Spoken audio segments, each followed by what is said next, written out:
very pleased to kick off this very important event, FITA 2025, with two eminent guests, speakers. I was very impressed by having a look to your profiles, also to the activities of the organization that you are leading.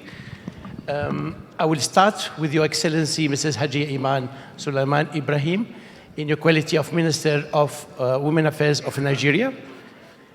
Nigeria is today a leading economy in Africa. I would like you to make an assessment about the following elements.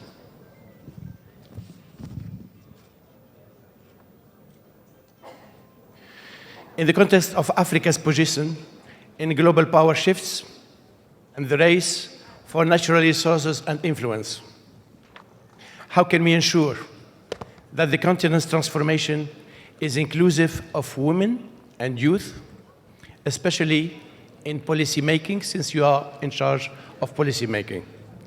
And then I would also like to add one more question immediately to you before giving the opportunity to our next honorable guest, is how do you see the role of the African women, not only Nigerian women, but African women, not just as beneficiaries, but as leaders? Underline the word of leaders. Women leading Africa in shaping the continent's response to global transitions, such as climate change, digitalization, energy transition. Thank you. You start with the first part, and then you can move to the second. Thank you very much. Thank you so much, Mr. Moderator.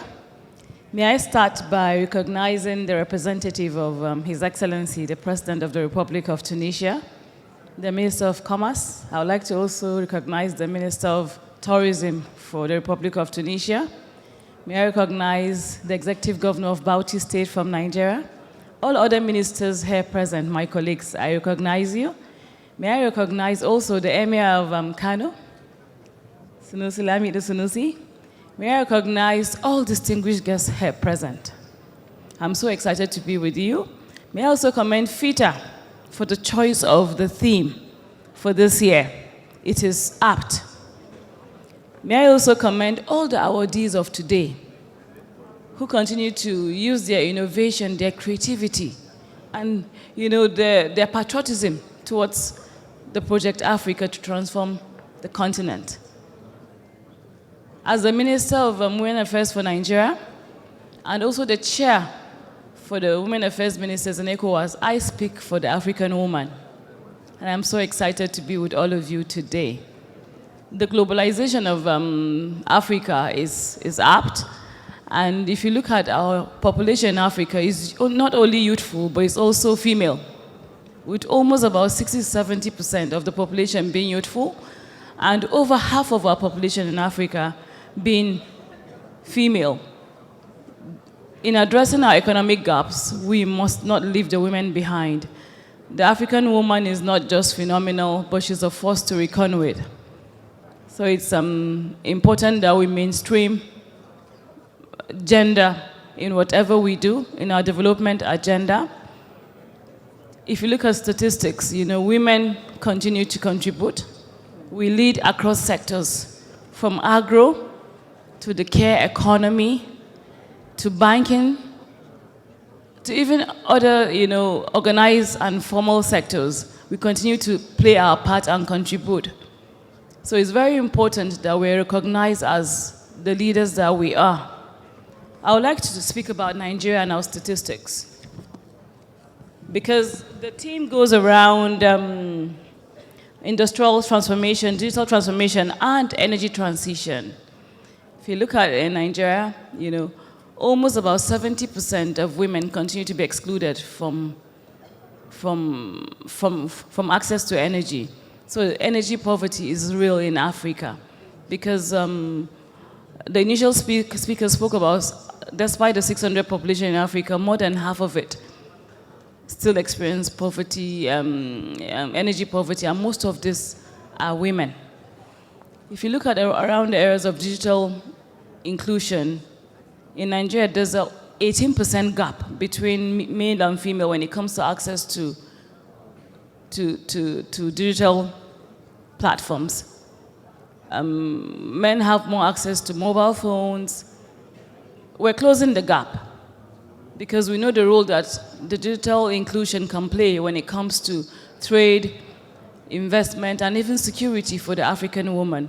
So we continue to close those gaps. And if you look at even in the areas of access to markets and access to finance, women continue to lead when it comes to small and medium and nano enterprises, but they continue to lack access to finance. As I speak to you in Nigeria, the interest rate stands at a double digit of almost about 30-something%. No business can thrive, and women continue to rely on family and friends and their personal resources to grow their businesses, despite all the efforts to ensure that they contribute to GDP. I'd like to refer to an article that just came out yesterday. And it's very important as a continent that we pay attention. It says that the population of Africa is 19% of the global population of 1.5 billion, but our share of GDP is only 2%. If you look at the Asian Pacific, with 42% of the population of 3.5 billion, and their GDP is about 22%, 25.4 trillion, compared to just 11.5 trillion of 2% of Africa. If you look at that of China, 17% of the population, but they control about 19.5 trillion, 17% of the GDP. Latin America, 8% population, but they control 6% of the world's GDP. If you look at Europe, just 9%, they control 24%, so about 28.2 trillion. Europe is 9%, and they control 28.2 trillion, and then US and Canada, just 5%, but they control the most, 28%, 32.7 trillion of the GDP. And Africa, just 2%, despite 19% of it. So it's time for Africa to wake up. It's time for Africa. It's time for Project Africa. Thank you so much for the opportunity to share. Well, thank you for bringing all these fresh figures. Very impressive, and this highlights the importance of the need to start implementing a very courageous policy in Africa, especially in the favor of our women. Thank you very much. Next question is for the CEO of Auda NEPAD. Women is part of our community, but also youth is also very important in Africa. All the figures are showing the importance of youth today and in the future of Africa as being possible big engine for the growth of Africa. And since we're also in charge of the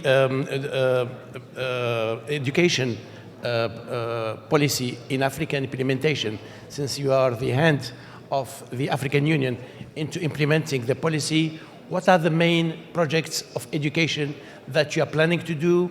I've seen that you already helped, I think, 1 million of young people in education on internet. What are the other ambitious projects that you are implementing now in your organization in order to meet the new challenges and all this transformation in Africa? Thank you.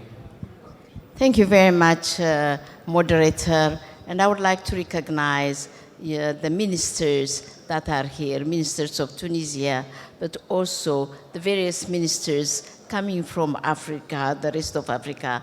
And it's so wonderful to see us together here discussing matters that affect our continent with a spirit of Pan-Africanism. I would also like to recognize the former governor of the Central Bank of Nigeria, who is the Mret Kanu governor. Ladies and gentlemen, all captains of industry. First of all, I would like to really say something about our organization, because it's not known to everybody. The African Union Development Agency was created in 2019 by the AU, recognizing the fact that we really need to make sure that we have got a development agency that will make sure that development in Africa is coordinated and efficiently managed. In the past, for the last 60 years, there was a crowd in the development space, overcrowded actually, but the impact was really wanting, and therefore they needed to have our own development agency. And this is what the African Union Development Agency is all about. It's about coordinating all development activities, monitoring and evaluating programs, and making sure that knowledge is built, and also ensuring that we mobilize the necessary resources. And therefore, this platform is very, very vital to us. The African Union Development Agency is governed by 33 heads of states and governments, presidents. And this is really 2/3 of the AU Assembly. So we have got the political muscle that no other agency has in the African Union. Having said that, I'll come to your question about the youth. In Africa, actually, we have the demographic dividend, the youth, our asset, our human capital, that we are not utilizing properly. And structurally, the system is not supporting the empowerment of youth. And therefore, we start with the education. The education system in Africa is something that we have inherited and is not really directly relevant to the socio-economic transformation. And therefore, what we are trying to do is the reform of the education system so that, education system does not become the machinery for producing unemployment, but instead producing employment and being relevant to the socioeconomic development. Second is our system of planning is not really the way it should be, because we are planning in the ministries of plan without really looking at the education system and making sure that the universities, the academics, is part and parcel of the planning system. By this, I would like to say, when you plan, for example, in building health centers, you have to know how many doctors you need, and you have to plan for them. It should be intentional. How many, midwives you need? It should be planned. How many nurses do you need? It should be planned. How many engineers do you need to build the health centers? This also should be planned and put in the planning. Without that, a plan becomes a dream. And therefore, that integrated planning is very critical and very important. Second is research. Research that is done in the universities should really be about reinforcing our planning instrument, what we want to do, what we want to be. It should not be something that's outside that. So, research institutions, technology centers, all these should be part and parcel of the planning process. So that is very critical for our public service to take cognizance of. Apart from that, what program do we have? The youth that we have, certainly 70% in some cases and 60% of the population are there, but we are wasting our asset, our wealth. And therefore, we've come out with a program that is called Energize Africa. Energize Africa, what it does is that understanding the need, component one is really understanding the need that, our public service has in terms of capacity, is to make sure that we energize the public service with the youthful energies, with the youthful ingenuity, with the youthful creativity, so that our public sector functions for the young ones. It's very important. We cannot do that because our wage bill exceeds more than 60% of the whole revenue. It's impossible, and the IMF restrictions are there. And therefore, what we want to do is come out with a program that maps out all those with PhDs, with masters, with a bachelor's degree, with technical know-how, that we can skill, give them the skills that they require, and inject them in the different public service mechanisms, instruments. The second part is really what we all do, but we don't do it very well. There are many innovation hubs. There are many accelerator hubs. It's a la mode. Everybody comes and they put in place, an innovation hub. When you go to see the innovation hub, it's empty. It's skeleton. There is nothing, But for the others, for our partners, it's a means of getting money. And therefore, it has not been really meeting our needs. And what we want to do, and what we have started doing, is really looking at all the innovation hubs that we have. We have mapped out around 3,000 already.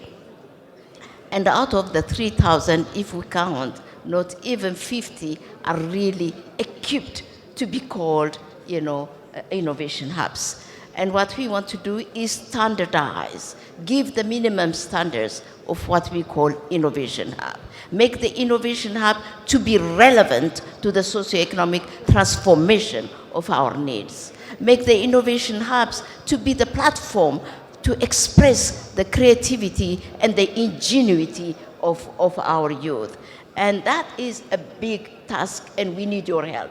Each one of you here in, captains of industries, you need that. You need that if you don't want to be stagnant. So you need to support your agency in terms of promoting these aspects. The third one is our startups. It's so wonderful to see, the young ones that were getting the awards from DRC and from Congo, right? Yeah. And congratulations, young ones. But these are not the only ones. Africa is filled with geniuses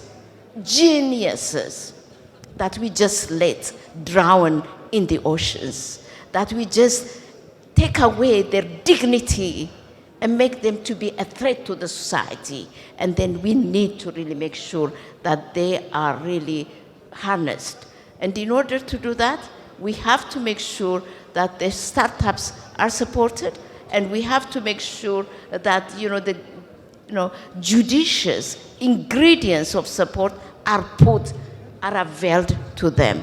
It's not only giving them 50,000 here, 25,000. It doesn't make anything, no sense, But what we need to do is really a judicious mix of all the support that they require to be availed to them. This is Energize Africa. We have already started with 100 million MSMEs, which we are supporting. We are using the AI technology with Google and Meta now, and we are trying to see if technology could help us scale up, but upscale also all the efforts that are there.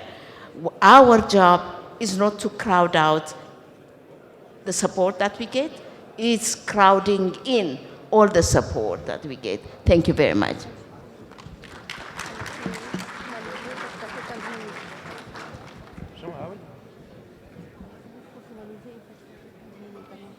Okay. Well, thank you very much. I really like what you said. And it's true that we need to promote more your organization. People need to know more what you're doing. People need to have access to what you're doing from different countries. And thank you for clarifying what you're doing for our youth. They are really a fantastic treasure that we need to nurture in order to improve the situation of our wonderful continent, Africa. Thank you very much. Mrs. Minister,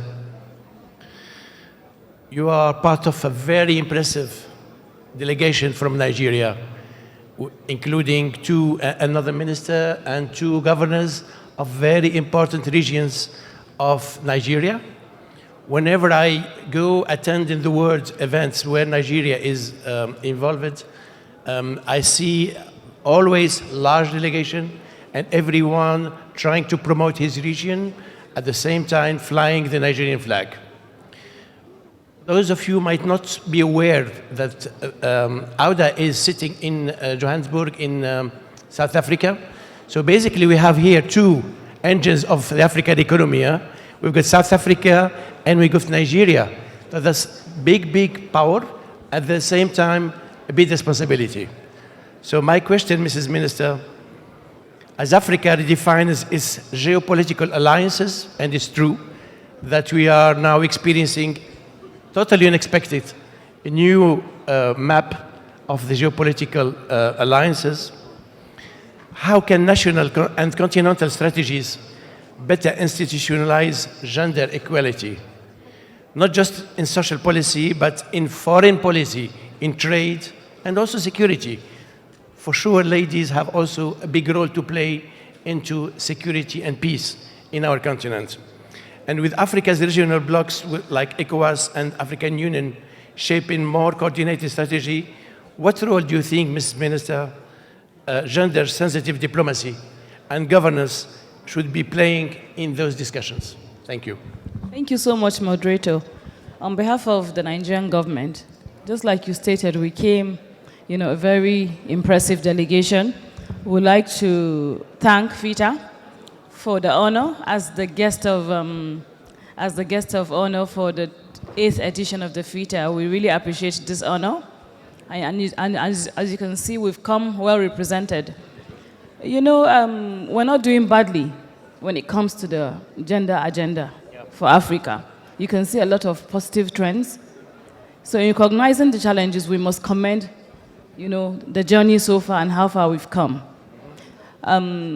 What I took away from my conversation yesterday with the Minister of Foreign Affairs is that Africa needs 3 things. Number 1, we need our security. Number 2, we need our stability. And number 3, we need our connectivity to be able to thrive. And in doing so, the women must feature very strongly, not just as beneficiaries, but also as leaders. Yes. It must count. Women have always been great contributors, just like I stated, but we must also come strongly in profiling and in establishing and putting in place those policies. Because when you look at it across sectors, when anything happens, we're the most hit. Yep.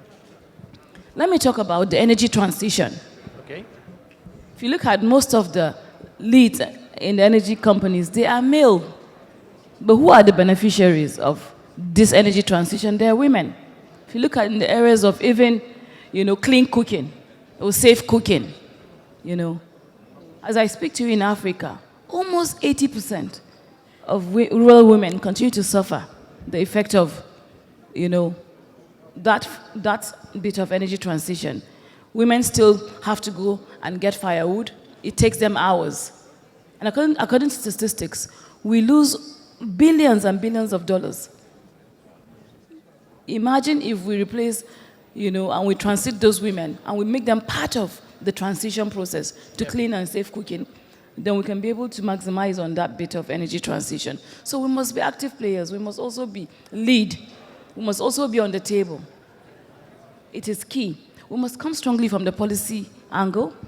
If you look at in the areas of gender quotas, many countries have put in place gender quotas and they've been able to succeed. Countries like Rwanda, they put a gender quota for 50% and now they're on 70% in their parliaments.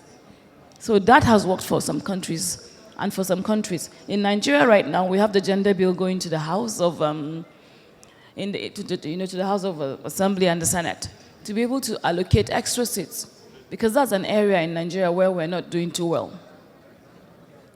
If you look at the financial sector, we're doing so well, the private sector and other spaces. But when you look at political representation, when it comes to elective positions, so the gender bill is just about to go to the parliament.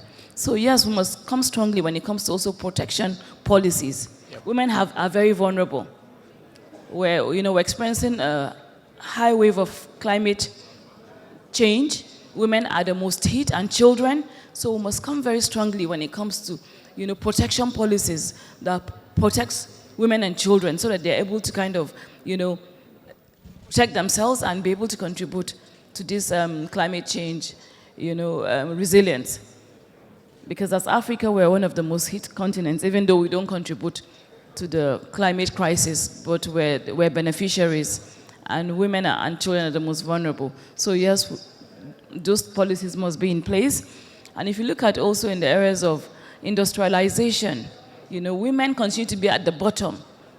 We must define women-led and women-owned businesses. In doing so, then we must have procurement laws that encourage female, women players to be able to be part of the process, because mostly men are the ones that hold the money. And that's why we must invest in economic power of our women in Africa. We must put money in the hands of women.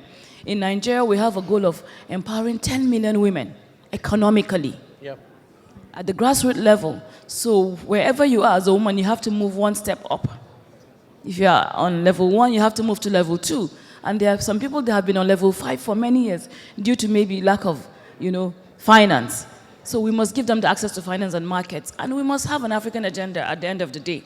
Because no matter how strong we are with our country agendas, if we do not have a African agenda, then I think that we're shooting ourselves on the foot. We're being shortchanged. So we must come strongly as a bloc. It's time for Africa. We must come as one Africa and be able to, address our policies. As I speak to you, we have the pathfinding, meeting that's going to happen in Nigeria tomorrow.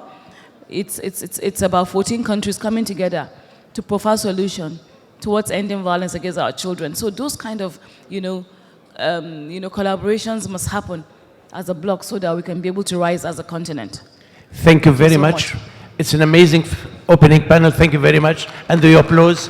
Two fantastic ladies at the head of very good organization, African organization. On arrête à ce niveau de ce panel pour pouvoir donner la possibilité de quitter la salle et d'accompagner son Excellence Monsieur le ministre du Commerce, ainsi que son Excellence Monsieur le ministre du Tourisme, ainsi que tous les autres ministres, pour une pause café. Nous revenons à la salle à midi pour tout à l'heure pour faire le panel après. Oui. Oui, à 11h, pardon. Non, c'est bon, désolé. À 11h. Dans un quart d'heure, vous revenez tous dans la salle pour continuer le prochain panel. Merci beaucoup. Thank you very much for you ladies. Thank you.